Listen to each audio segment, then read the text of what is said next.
धूर्त बंदर। एक बार एक जंगल में गीदड़ और बंदर की भेंट हुई। बातों बातों में गीदड़ ने अपनी इच्छा व्यक्त करते हुए कहा, काश मैं बंदर होता तो तुम्हारी तरह पेड़ों पर चढ़ता और स्वादिष्ट फल खाता। बंदर ने उत्तर दिया, काश मैं गीदड़ होता तो तुम्हारी तरह मानव के घर में घुसकर चावल, पंछी और मांस खाता। ऐसा बोलकर उसने गीदड़ के सामने यह सुझाव रखा, चलो मैं जो भी सर्वोत्तम भोजन आज प्राप्त करूंगा तुम्हारे लिए लाऊंगा और तुम अपना आज का सर्वोत्तम भोजन मेरे लिए लेकर आना और फिर दोनों का स्वाद चखकर हम निर्णय लेंगे किसका भोजन सर्वोत्तम है। ठीक है, गीदड़ ने कहा और वे दोनों भोजन की खोज में चले गए। भोजन लेकर लौटने पर बंदर गीदड़ से आग्रह करते हुए बोला, कृपया आप पहले मुझे भोजन प्रदान करें। गीदड़ ने बंदर को खाना दे दिया, जिसे पाते ही वह कूदकर वृक्ष पर चढ़ गया और सब भोजन समाप्त कर दिया, पर गीदड़ को कुछ नहीं दिया। गीदड़ क्रोध में बोला, ठीक है, मैं भी तुम्हें इसका दंड दूंगा। ऐसा कहकर गीदड़ जंगल में चला गया। गीदड़ ने जंगल में जाकर जंगली विषक्टारों को खोजा और वहीं बैठकर बंदर की प्रतीक्षा करने लगा। तारों काफी मोटी और जंगली गन्ने के समान थी। बंदर गीदड़ को खोजता हुआ उस स्थान पर पहुंचा और उसने गीदड़ से पूछा, तुम यहाँ क्या कर रहे हो? गीदड़ ने कहा, मैं अपने स्वामी के गन्ने खा रहा हूँ। बंदर के मुंह में पानी भर आया।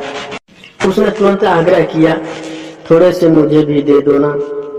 किंतु गीदड़ ने यह कहते हुए गन्ने देने से मना कर दिया कि स्वामी क्रोधित होंगे। बंदर ने उसे समझाया नहीं, वह नाराज नहीं होंगे। तब गीदड़ ने यह दिखाते हुए कहा कि कहा आओ, आकर स्वयं ले जाओ, इसे काटो और छाल उतार कर खाओ। बंदर ने गीदड़ के निर्देशों का पालन करते हुए जंगली तारों खाना आराम किया, पर खाते ही उसके गले में खुजली होने लगी। देखते ही देखते उसका मुंह इतना सूज गया कि वह बात भी नहीं कर सकता था।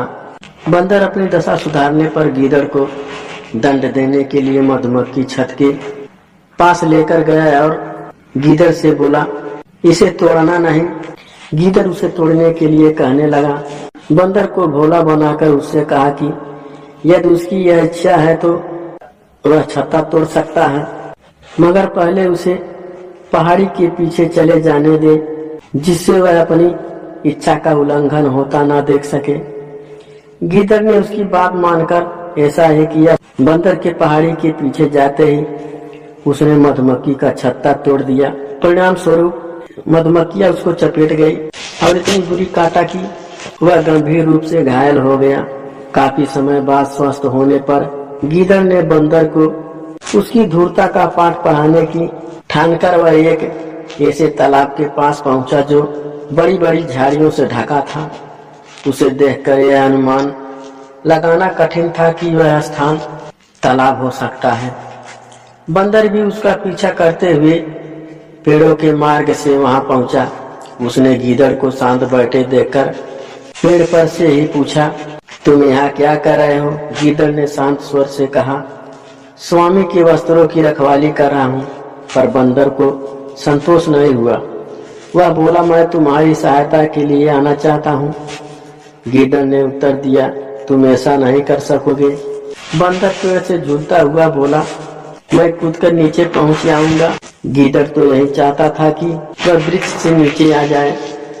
अंततः तुरंत बोला, ठीक है, अगर तुम नीचे कूद सकते हो तो कूद कर आ जाओ। मूर्ख बंदर ने छलांग लगा दी। अगले पल ही गहरे तालाब में जा गिरा तथा डूबकर मर गया। इस प्रकार उसे धूर्तता का फल मिल गया।